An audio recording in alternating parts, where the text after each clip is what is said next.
apa yang kita bisa. Karena beragama itu adalah melakukan segala sesuatu mastata'atum, sesuai dengan kemampuan yang kita miliki, yang diberikan batasnya oleh Allah kepada kita. Nah, kembali lagi kepada ittiba Rasulullah tadi, Rasul menjadi pendiri negara Madinah. Dari situ Islam besar. Nah, sekarang di Indonesia ada demokrasi, di mana demokrasi ini salah satunya adalah partai politik. Hasanah. Rasulullah itu adalah teladan yang terbaik. Rasulullah adalah seorang alim alamah, karena beliau itu seorang utusan Allah yang in huwa illa wahyun yuha, yang disampaikan, diucapkan, dilakukan oleh Rasulullah itu tidak ada lain kecuali wahyu yang disampaikan oleh Allah Ta'ala. Yang kedua, Rasulullah adalah seorang pemimpin negara, pendiri negara Madinah, pemersatu. Yang ketiga, Rasulullah adalah seorang panglima perang yang turun ke lapangan, bukan hanya sekedar ongkang-ongkang, duduk-duduk, mager. Yang keempat, Rasulullah sebelum menjadi baginda Nabi adalah seorang pedagang yang berhasil. Apa buktinya? Ketika Rasulullah melamar Siti Khadijah, di sini adik-adik yang ada di sini harus punya, kalau mau ittiba Rasul, jangan hanya sekedar alim alamahnya saja, tetapi jiwa kewirausahaannya juga harus kuat. Karena Rasulullah itu adalah seorang pedagang sejak beliau ditinggal oleh ayahnya, ikut pamannya menjadi pedagang. Umur 8 tahun sudah di Syria hari ini. Betapa jauhnya waktu itu, belum ada bus, belum ada pesawat. Rasulullah sudah berdagang. Ketika beliau melamar Siti Khadijah umur 25 tahun, beliau memberikan mahar kepada Siti Khadijah 8 ekor unta. Dan beberapa kilogram, bukan gram, kilogram emas. Hari ini 1 kilogram emas itu harganya sudah 1,9 miliar. Hari ini 1 kilogram emas. Beberapa riwayat mengatakan ada 200 uqiyah emas. 1 uqiyah itu 1 ons lah kira-kira gitu. Jadi 200 ons. Ada yang mengatakan 200 uqiyah emas ditambah sekian, tapi yang paling sedikit diriwayatkan baginda Nabi itu memberikan mahar kepada Siti Khadijah 8 ekor unta. 2022 saya berangkat menunaikan ibadah haji dan saya berkorban unta karena belum pernah. Dulu haji pertama tahun 2008 saya belum berkorban unta. Maka kemarin saya berkorban unta tahun 2022, harganya 35 juta. Jadi kalau waktu itu Rasulullah itu memberikan mahar berapa tadi? 8 ekor kali 35 juta, sok hitung berapa? 30 jutanya dikali 8 udah 240 juta. 5 jutanya kali 8, 40 juta. Jadi 280 juta satu Avanza baru. Sementara yang di sini cita-citanya cuma seperangkat alat sholat. Bagaimana katanya mau ittiba Rasulullah? Rasulullah itu maharnya 1 Avanza. Jadi jangan mau kalau dilamar hanya dengan seperangkat alat sholat.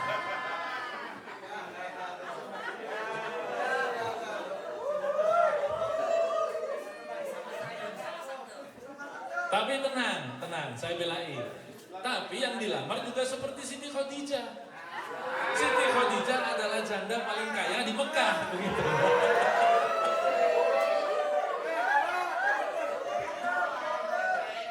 Jadi baik Rasulullah maupun Siti Khadijah, dua-duanya orang berduit.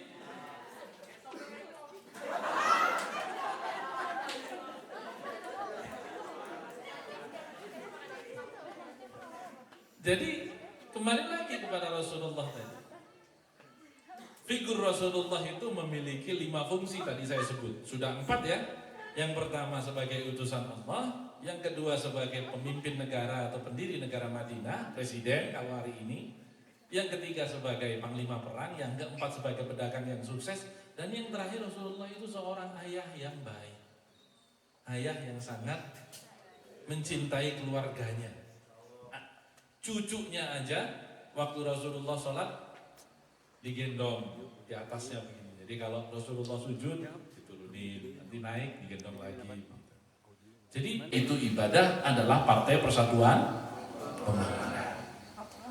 Yang lain nggak ada yang diwajibkan. Kenapa? Karena tidak semuanya berasas Islam. Apakah ada kewajiban menggunakan Islam sebagai asas? Ada. Siapa yang mencontohkan? Rasulullah. Bahwa kemudian ada orang-orang dari agama lain yang tidak ada kewajiban untuk wajib memeluk Islam.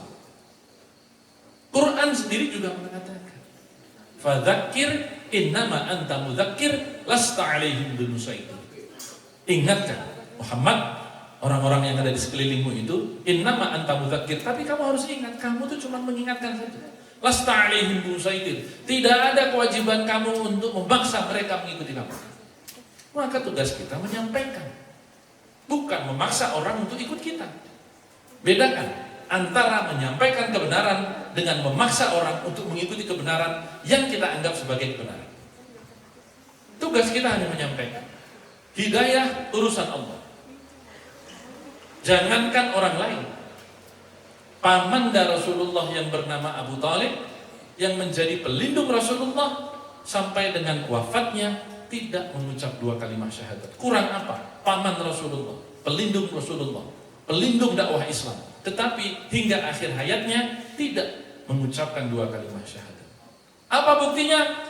Turun ayat di dalam Al-Quran yang mengatakan, innaka la tahdi man ahbabta walakinallaha yahdi man yasha. Sababun nuzul ayat ini, sebab-sebab turunnya ayat ini adalah karena Rasulullah bersedih ketika wafatnya Abu Talib tidak mengucap 2 kalimat syahadat. Maka turunlah ayat ini sebagai pelajaran untuk kita semua. Innaka la tahdi man ahbabta. Sesungguhnya engkau Muhammad la tahdi man ahbabta, tidak akan bisa memberikan hidayah kepada orang yang engkau cintai. Ini orang yang dicintai Rasulullah. Kita boro-boro. Ini orang yang dicintai Rasulullah. Innaka la tahdi man ahbabta. Sesungguhnya engkau Muhammad tidak akan bisa memberikan hidayah kepada orang yang engkau cintai. Walakinallaha yahdi man yasha. Tetapi aku Allah satu-satunya zat yang bisa memberikan hidayah man yasha kepada siapapun yang kukehendaki. Maka kalau dilihat hari ini kita bisa buka YouTube cerita-cerita yang convert ke Islam, mereka orang yang tidak pernah bersentuhan dengan Islam dalam hidupnya. Mereka orang yang tidak pernah tahu agama Islam, tidak pernah mengenal ajaran Islam. Tiba-tiba di suatu malam bermimpi sesuatu, kemudian langsung besoknya pergi ke masjid mengucap 2 kalimat syahadat. Kenapa? Hidayah. Walakinallaha yahdi man yasha. Hanya Allah. Maka kita selalu berdoa kepada Allah, ya Allah, inna nas'aluka husnal khatimah. Agar akhir hayat kita itu diberikan husnul khatimah. Karena kita tidak pernah tahu akhir dari hidup kita. Kita tidak pernah tahu ujung kita itu ada di kemaksiatan, apa ada di dalam amaliyah yang mengantarkan kita ke surga. Maka kita selalu berdoa kepada Allah, Allahumma inna nas'aluka husnul khatimah. Kita selalu meminta kepada Allah agar kita ditutup dengan ucapan yang merupakan pembuka kunci surga, miftahul jannah, yaitu apa? La ilaha illallah. Tapi Gus, ada partai lain yang juga asasnya Islam, memerintahkan amar ma'ruf nahi mungkar, sok mana? PKB itu partainya NU, coba dicek anggaran dasarnya ada nggak perintah untuk amar ma'ruf nahi mungkar? Karena waktu itu perdebatan panjang ketika berdiri Partai Kebangkitan Bangsa itu adalah soal menggunakan asas Islam atau tidak menggunakan asas Islam, dan akhirnya kemudian yang tidak menggunakan asas Islam yang tertulis di sana. Jadi ini, lantas bagaimana sejarah partai ini? Nanti mungkin ada sesi yang lain. Partai ini lahir sebagai sebuah keniscayaan sejarah karena 4 partai Islam yang mengikuti pemilu tahun 71 semuanya dalam tanda petik dipaksa oleh Presiden Soeharto waktu itu, penguasa Orde Baru, agar menyatukan diri atau berfusi. Yang partai-partai nasionalis itu disebut partai material spiritual, itu berkumpul menjadi PDI, Partai Demokrasi Indonesia, belum pakai perjuangan. Yang partai-partai spiritual material itu berkumpul menjadi P3. Yang paling terbesar waktu itu adalah Partai Nahdlatul NU. Tahun 71 NU 18%. Jadi kalau 18% itu gedenya NU waktu itu seperti PDIP hari ini, 18%. Yang nomor 2, Partai Muslimin Indonesia atau Parmusi. Waktu itu Parmusi 8%. 8% itu ya kira-kira kalau sekarang seperti Nasdem, itu 8%. Terus kemudian yang ketiga itu Partai Syarikat Islam Indonesia. Kurang lebih waktu itu 3%, ya sedikit di bawah P3 sekarang ini. Kemudian yang terakhir Partai Islam Perti. Nah, ini tokohnya tadi ada di sini, Profesor Anwar Sanusi, salah satu tokoh Perti. Waktu itu Partai Islam Perti ini mayoritas pusatnya ada di Aceh dan di Sumatera Barat. Naik, dan naik, gak pernah turun. Terakhir itu 4%. 4% itu setara berapa? 6 juta suara. Dengan pemilih kita kemarin itu 120 juta. Nah, kita kemarin perolehan nasionalnya 5,8 juta. Kenapa di tingkat provinsi dan kabupaten kota masih ada? Karena PT hanya berlaku di tingkat DPR RI atau pusat. Di tingkat kabupaten kota dan provinsi tidak ada PT. Berapapun asal bisa dapat kursi, dapat dia kursi. Tapi kalau di tingkat nasional, kalau nggak bisa 4%, 6 juta, nggak dapat. Kita kemarin hanya kurang 182.000. Padahal suara kabupaten kota kita ada 8,3 juta.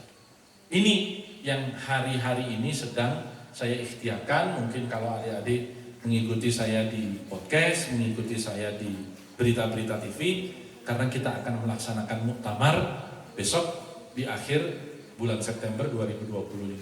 Salah satu agendanya adalah mencari pemimpin baru Partai Persatuan Pembangunan. Untuk apa? Untuk merevitalisasi partai ini agar memiliki ghirah kembali. Ghirah itu gairah. Jadi gairah itu bahasa Arabnya ghirah. Memiliki gairah kembali untuk menjadi besar lagi, untuk menduduki Senayan lagi. Kenapa? Karena dari 3 partai Orde Baru, PDI, Golkar, dan P3, hanya P3 yang terlempar. Ada masalah serius di tubuh Partai Persatuan Pembangunan sehingga kita turun terus. Salah satunya adalah pertanyaan tentang apakah partai Islam itu masih relevan di Indonesia. Saya katakan masih. Apa buktinya? Ada 3 partai Islam di Senayan atau berbasis Islam tepatnya, ya bukan partai Islam, berbasis Islam di Senayan yang masih duduk. Meskipun jumlahnya tidak besar. PKS, PKB, dan PAN. Memang PAN lebih tidak kelihatan Islamnya karena memang ketika didirikan sama sekali tidak mengadopsi nilai-nilai Islam. Tapi kita tahu persis ketika tahun 98 didirikan, PAN ini didirikan oleh tokoh-tokoh Muhammadiyah. Waktu itu motornya Pak Amin Rais. Nah, kembali lagi, artinya kita berbicara relevansi masih. Tetapi hari ini lanskap politik sudah jauh berubah 180 derajat dibanding ketika saya pertama kali berinteraksi dengan politik. Saya kampanye di P3, ikut kampanye P3 sejak tahun 82. Sejak umur saya masih 8 tahun. Kenapa? Karena saya ini P3 genealogis, bukan hanya sekedar ideologis. P3 genealogis. Kakak saya anggota DPR RI dari P3, ibu saya anggota DPR RI dari P3, kakek saya dulu jadi menteri dari P3, kakek buyut saya yang mendirikan Nahdlatul Ulama bersama Kiai Hasyim Asy'ari. Kiai Wahab Hasbullah yang ngarang lagu Jalal Waton. Jadi memang sudah keturunan, nggak bisa pergi saya dari sini. Tetapi problemnya adalah hari ini partai yang hanya mengandalkan genealogis keturunan tidak akan besar. Kita harus mampu menarik, ya seperti kalian-kalian itu, usia-usia seperti kalian yang tidak tahu sejarah P3 di masa lalu seperti apa. Saya mengalami di tahun 87 itu full timer karena dulu ibu saya almarhumah adalah ketua Dewan Pimpinan Wilayah P3 Provinsi Daerah Istimewa Jogja. Ibu saya yang mendirikan Wanita Persatuan Pembangunan sekaligus dulu ketika muda mendirikan IKAN itu di seluruh di kantor DPW P3 Jogja di daerah Badran dekat Malioboro, itu di dinding belakang itu ada tulisan yang ditulis dengan cat merah. syahidah, pengorbananmu tidak akan pernah sia-sia. Karena dulu sebelum Orde Baru itu tumbang, berjuang di P3 itu betul-betul bertaruhnya. Dulu kalau berbeda dengan pemerintah, siap-siap besok ini. Ada mubalik hari ini mendakwakan P3, besok siap-siap hilang. Itu dulu.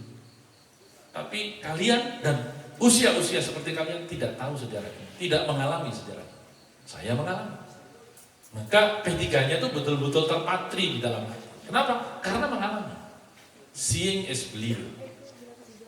Melihat dan mengalami itu adalah meyakini. Ainul yakin. Satu tingkat di bawah hakul yakin. Nah karena itu adik-adik sekalian, hari ini partai politik sudah berbeda. Apalagi nanti tahun 2029 65% pemilih itu adalah generasi Z. Ya usia-usia kalian dan teman-teman kalian dan adik-adik kalian. Harus ada cara baru untuk melakukan pendekatan dan mengemas Islam sebagai sebuah keyakinan partai politik itu ada.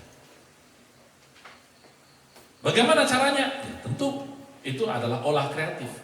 Dan karenanya hari ini kita kenal adanya political marketing.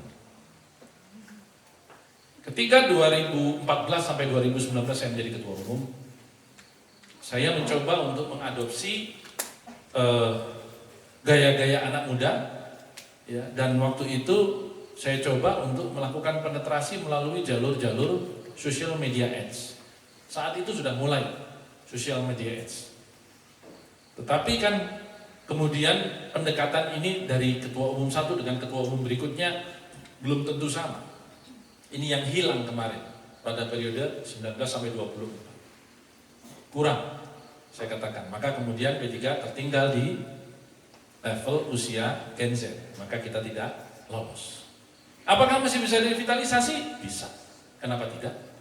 Saya ingin kasih contoh bahwa setiap partai politik itu bisa menang itu karena adanya 3 unsur. Pertama, adanya taktik, yang kedua adanya logistik, dan yang ketiga adanya mental pasukan yang memang menjadi mental pemenang. Itu cara untuk menang. Tetapi untuk dia bisa besar itu kita harus memiliki pemimpin yang handal. Karena tidak mungkin tanpa pemimpin yang handal kita bisa menang. Saya ingin kasih gambaran bagaimana seorang pemimpin lokal itu mampu menghitam putihkan P3, yaitu peristiwa yang terjadi di Kabupaten Situbondo, Jawa Timur pada pemilu tahun 99 dibandingkan dengan pemilu tahun 24 dan dibandingkan dengan pemilu tahun 97. Mungkin kalian belum lahir. Tahun 97 itu adalah pemilu terakhir Orde Baru. Pemilu terakhir 3 partai saja pesertanya. Waktu itu P3 di Kabupaten Situbondo 24 kursi dari 40. 24 dari 4, artinya 50% lebih. Tahun 99 PKB lahir.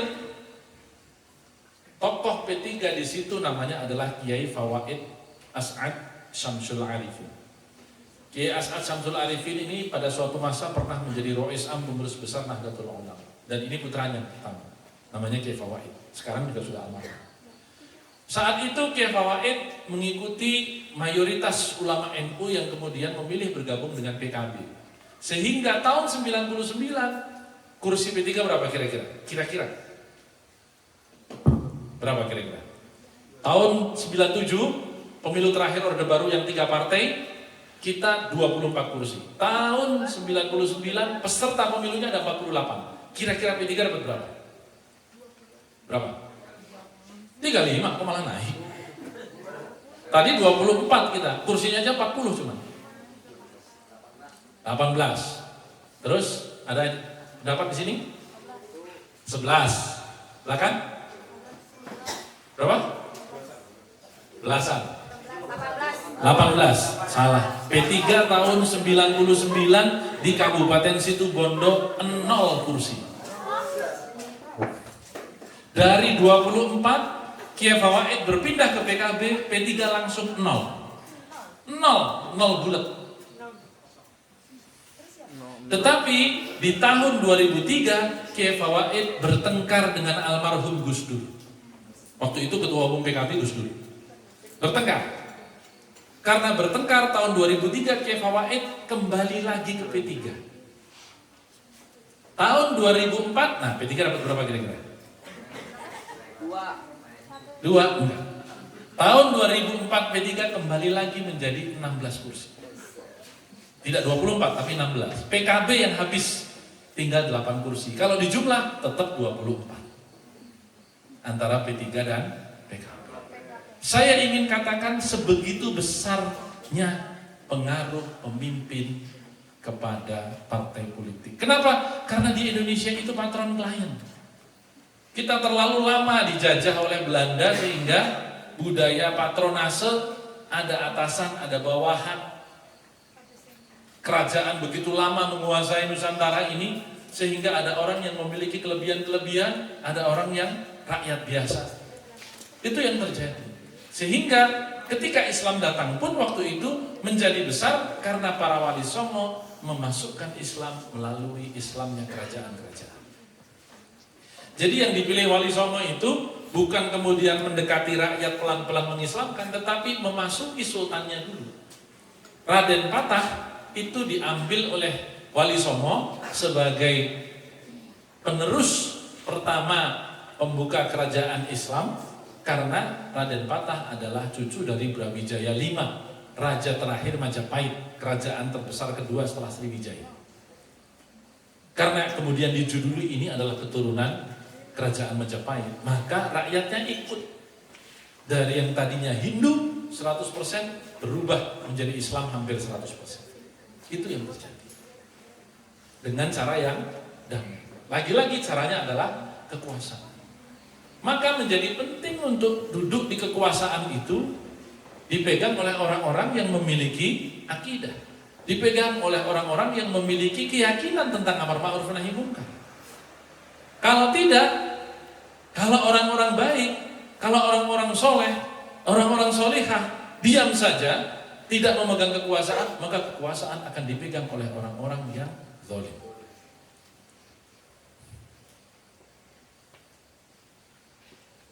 Syarat menjadi pemimpin di dalam Islam dikatakan di dalam Al-Quran, inna khaira man ista'jartal qawiyyul amin.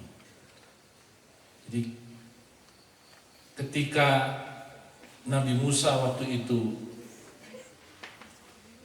diinginkan oleh putranya Nabi Syu'aib untuk bekerja kepada bapaknya, itu di dalam Al-Quran diabadikan inna khaira man ista'jartal qawiyyul amin. Jadikanlah orang yang kita percaya, yang kemudian nisbatnya adalah pemimpin, itu orang-orang yang pertama al-qawiyyu, yang kedua al-amin. Pertama orang yang kuat, yang kedua al-amin, bisa dipercaya. Maka syarat pemimpin yang pertama itu adalah kuat. Maka lihat, seluruh fisik para pemimpin, siapapun itu, nggak peduli pemimpin Islam, pemimpin non-Islam, itu semua rata-rata fisiknya kuat. Jadi kalau kalian sakit-sakitan, itu nggak bakat jadi pemimpin. Pemimpin itu harus kuat, karena dia akan menjadi contoh dan penyemangat dari anak buah. Dia kadang berdiri di depan, kadang berdiri di tengah, kadang berada di belakang. Itu pemimpin.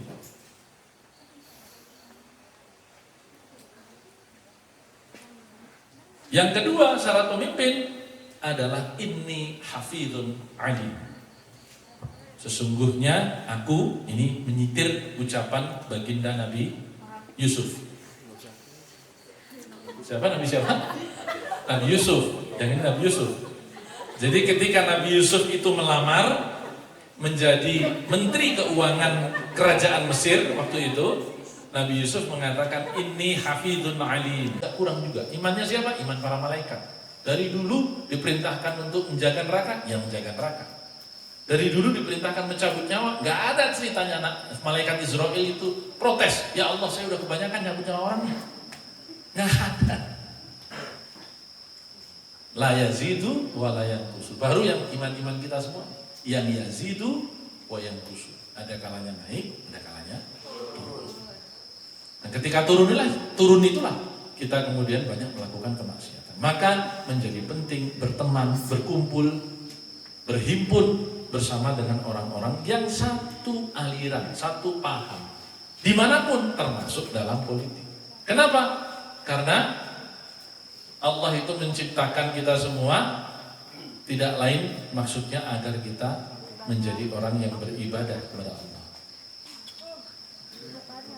Jadi kembali lagi, karena harus memberikan pendidikan, saya harus menyampaikan apa adanya. Jadi yang saya sampaikan itulah yang ada di belakang juga. Tapi banyak politisi yang ketika berbicara bahasa-bahasa dewa, bahasa klise. Wah, kita ingin menghindari kekerasan, nah gitu, tapi di belakang gontok-gontokan sendiri. Nah karena itu ketika Pak Prabowo menyampaikan 2030 Indonesia akan bubar, itu kan pada saat beliau bertarung dengan Pak Jokowi. Ya tentu sebagai oposan, apa sih yang bisa diberikan kepada oposisi, kepada rakyat oleh seorang oposisi? Janji. Dan apa yang bisa digunakan untuk membuktikan bahwa, atau bukan membuktikan, apa yang bisa digunakan untuk meyakinkan rakyat tentang janjinya itu, bahwa pemerintah hari ini jelek. Itulah oposisi. Karena kalau enggak ya nggak ada ceritanya mau oposisi. Oh, Presiden Jokowi itu sudah bagus, pilihlah saya. Ya nggak ada orang mau begitu. Kita harus mengatakan bahwa Presiden Jokowi itu jelek. 2014 sampai 2019 bangun apa dia? Apa yang dia kerjakan? Pidato aja nggak pinter, bahasa Inggris aja talk the talk, apa gitu. Harus begitu. Namanya bertarung, itulah panggung, begitu. Tapi tentu nggak ada cerita Indonesia bubar. Yang bisa membubarkan ya Indonesia sendiri. Kita nggak akan jadi apa-apa. Bahkan di dalam banyak skenario planning para pemikir dunia, lembaga-lembaga pemikir dunia, namanya think tank. Think tank itu bukan tank yang bisa berpikir, bukan ya. Jadi think tank itu ya lembaga pemikir, itu banyak yang memprediksikan atau mayoritas lah memprediksikan Indonesia akan menjadi kekuatan nomor 4 ekonomi dunia pada tahun 2045.